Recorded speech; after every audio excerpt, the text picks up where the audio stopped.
আসসালামু আলাইকুম। আশা করি আল্লাহর রহমতে সবাই ভালো আছে। আমি আজকে রুহানিকে পায়ের একোটা পরাবো আর পায়ের গেটার পরাবো এবং স্ট্যান্ডিং ফ্রেমে দাঁড়া করাবো। পুরো ভিডিওটা আপনাদের সাথে শেয়ার করব।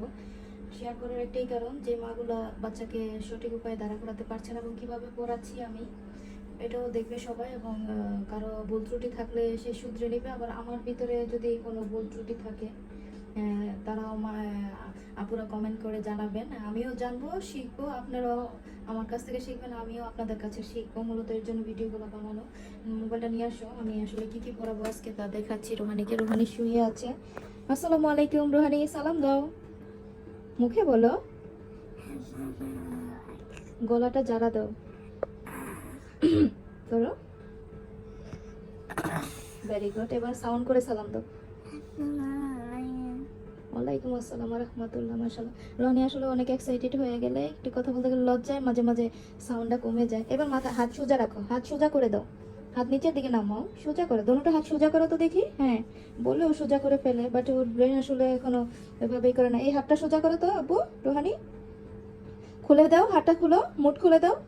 গুড জব, এবার সোজা করো, আমার সাপোর্ট সোজা করে এখানে রাখো, এখানে রাখো, এখানে রাখো। হ্যাঁ, এটাও সোজা করো।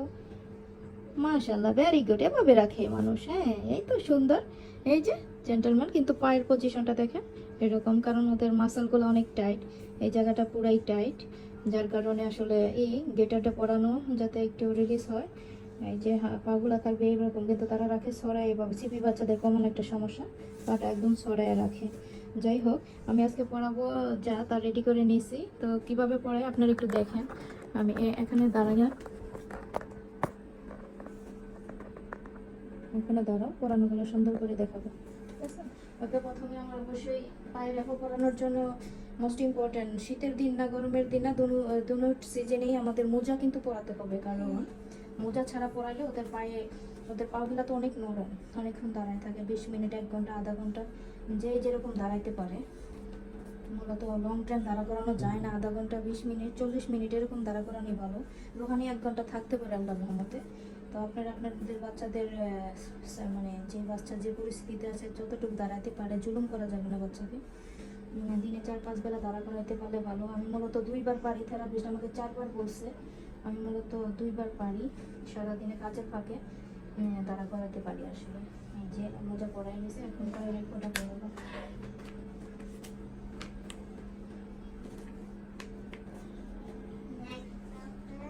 হ্যাঁ, দেখতেছো তুমি সুন্দর করে পাটা একটু নরম করে রাখো, একটু ক্লোজ আনো, আরেকটু ক্লোজ আসো, দেখতেছো পাটা একদম একটু এভাবে বাঁকা করে, আসলে পাটা এই যে এভাবে একটু বাঁকা করে ধরে তারপরে সুন্দর করে এরপর ভিতরে করে দিতে হবে, যাতে এই জায়গাটা সম্পূর্ণ আর কি আপনার ভিতরে চলে যায়, জুতাটা, পাটা সুন্দর করে, বেলটা যাতে সুন্দর করে লাগে।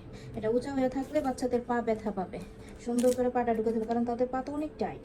তো সুন্দর করে সময় নিয়ে প্রপার ওয়েতে পাটা জুতার বেলগুলো লাগাইতে হবে।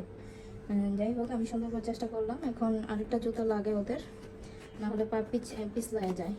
এরপর সাথে জুতাগুলো পরানো ইম্পর্টেন্ট, দাঁড়া করাইতেও আবার হাঁটানোর সময়ও। তো সেকেন্ড জুতাটা আমি সেম ওয়েতে পরাই ফেলবো। এটা আবার একটু টাইট করে রাখছে, প্রথমতেই সুন্দর করে ঢুকে নেয়, তো আমাকে আরেকটু পাটা বাঁকা করে সুন্দর করে ঢুকে দিতে হবে, মানে জুতার ভিতরে রাখতে হবে পাটা। গুড, ওখানে হাত দুটা সোজা রাখো, সবাই দেখতেছে তুমি বাঁকা করে রাখছো, খারাপ দেখা যায়। ওকে, সোজা করে রাখো। গুড, হ্যাঁ দেখতেছে। তো বেলগুলো সুন্দর করে লাগানো শেষ। সেকেন্ড, তারপর একটা ইম্পর্টেন্ট বিষয় হচ্ছে রোহানির তো কোমরটা একদম উইক, বাঁকা করে দেয়, পাও বাজ করে ফেলে, যার কারণে এতদিন গেটার ছাড়া, পায়ের গেটার ছাড়াই দাঁড়া করাইতাম, কিন্তু এখন থেরাপিস্ট বলে দিছে গেটার পরাই দাঁড়া করাইতে। তো এটা হচ্ছে 3টা কাঠির মতো থাকে পায়ের গেটারের ভিতরে, এই যে মাঝের কাঠিটা পায়ের এই জায়গাটার ভিতরে থাকবে একদম, যাতে পাটা সোজা থাকে। তো এটাও পরানিটা খুবই ইম্পর্টেন্ট, সুন্দর করে, নাহলে কিন্তু পাটা টাইটও করা যাবে না, লুজও করা যাবে না। হ্যাঁ, যেরকম করলে যাতে ফুলে নিচে পড়ে না যায়, বা টাইট করে বাঁধার কারণে যাতে এই যে হাত দিয়ে একটু দেখবেন যে টাইট হয়েছে কিনা। আমার ছেলে তো বলতে পারে আমার টাইট হয়েছে বা লুজ হয়েছে, এটা বললে আমি লুজ করে দিই। তো আপনারা ওইভাবেই করবেন, বাচ্চাকে ব্যথা দিবেন না প্লিজ। ওকে, এটা ডান। আমিও নিজেও শিখতেছি, করতেছি, সবারই আসলে কি হয়, এইসব বাচ্চাদের টেক কেয়ার করতে করতে অনেক সময় ডিপ্রেশনে চলে যায় মা বাবা, যার কারণে হাল ছেড়ে দেয়। হাল ছেড়ে তো কোনো লাভ নেই, আমাদের চেষ্টাটা চালিয়ে যাইতে হবে। দুটোটা ফিতা আমি সেম রেখে পরাই দিলাম। এখন শারমিন একটু দূরে যাবো, ওকে বসাবো এবং দাঁড়া করাবো। এতদিন একাই করছি, কিন্তু একটা মেয়ে এখন আমাকে হেল্প করে। রোহানির ফ্রেন্ড নিয়ে আসছি, রোহানির সাথে খেলাধুলা করে। রোহানি এখন কি করবে? উঠে বসি, হ্যাঁ ট্রাই করি, হাতে চাপ দাও, চাপ দাও, চাপ দাও, হ্যাঁ হচ্ছে তো, গুড। আরেকটু চেষ্টা করি, আমার সাথে একটু চেষ্টা করো। হ্যাঁ, বিছানায় হাতটা রাখো সুন্দর করে, গুড। এবার অনেক শক্তি লাগে, কারণ এটা সোজা, পাটা সোজা হওয়ার কারণে ওর উঠতে কষ্ট হইল, শরীরও শক্ত হয়ে আছে। এখন রোহানি দাঁড়াবে, আম্মুকে এটা ধরো না, তুমি যে দুষ্টামি করে এটা দেখানোর দরকার নাই। তুমি দেখো, আমাদের বলি দেখো সোজা, সবাই দেখতেছে, তুমি একটু সোজা হও। হ্যালো বলো, দেখি এদিকে, এদিকে মোবাইল কোথায়? হ্যালো বলো সবাইকে। রোহানি দাঁড়াইছে, দেখি, হ্যালো, গুড। এখন রোহানিকে যেভাবে মোটা করে বিছানা থেকে দূরে করা যায়, বাট আমার কষ্ট হয়ে যার কারণে বিছানা ক্লোজ করে নেই। সুন্দর করে রোহানি রডটা ধরো তো আপু, রডটা ধরো, দাঁড়াও, ধরে দাঁড়াও একটু, দেখি এখানে ধরো, এখানে ওকে ধরো, হ্যাঁ এখানে ধরো, এটাও ধরো, একটু হাতটা ছাড়ো, গুড।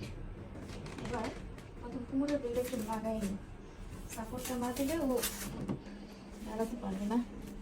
এটা একটু হালকা করে লাগাবো, একদম ফাইনাল না, কারণ পাগুলো আমাকে ঠিক করতে হবে। পায়ের বেলগুলো ওকে দেখাও, পায়ের বেলগুলো, তারপরে ইয়ের ভিতরে ওকে পা দুটা এই করে দিতে হবে, মানে স্ট্যান্ডিং ফ্রেমটা আবার কাজ করাইতে হবে, কারণ ও ব্যাক পুশ করে, যার কারণে এগুলো ঢিলা হয়ে গেলে সমস্যা। বেলগুলো সুন্দর করে লাগাই দিতে হবে। এইবার হচ্ছে এই বেলটা, গুড। এবার সুন্দর করে দাঁড়াও, এই যে এখানে আরেকটা বেল্ট আছে, এটাও লাগাই দেবো।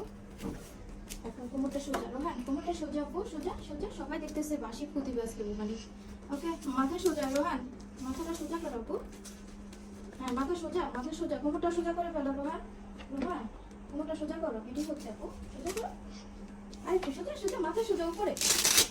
রোহানি দুষ্টামি করছে, রোহানি এটা হচ্ছে একটু টাইট হবে না, লুজও দেওয়া যাবে না, বাচ্চা যাতে ব্যথা না পায় ওইভাবে লাগাই দিতে হবে, কারণ সামনে যাতে ঝুঁইটা না পড়ে। এই বেলটা এখন ঠিক করবো। রোহান একটু সোজা হতো, হ্যাঁ কোমরটা সোজা করো, সোজা করো, ফাইনাল ইয়ে দিব। এটা হচ্ছে একটু চাপ দিয়ে ধরে ভিতরের দিকে দিয়ে তারপরে বেলটা লাগাতে হবে, কারণ কোমর সোজা না থাকলে দাঁড়ানোটা সুন্দর হবে, ওরা তো বাতা তাড়াহুড়ে দাঁড়ায়। এখন দেওয়ার কারণে পায়ের গেটারটা পরানোর কারণে দাঁড়ানোটা সুন্দর হবে বাচ্চাদের। ওকে, এই হচ্ছে রোহানির ফাইনাল দাঁড়া করানো কমপ্লিট হয়েছে আলহামদুলিল্লাহ। একটু সামনে থেকে দেখাই, মাথা সোজা আপু, মাথা সোজা, দেখি রোহানির দাঁড়ানোটা সুন্দর হয়েছে। হ্যালো হ্যালো বলো, হ্যালো হাই দাও। কেন রাগ করছি? কেন রাগ করছি? কেন?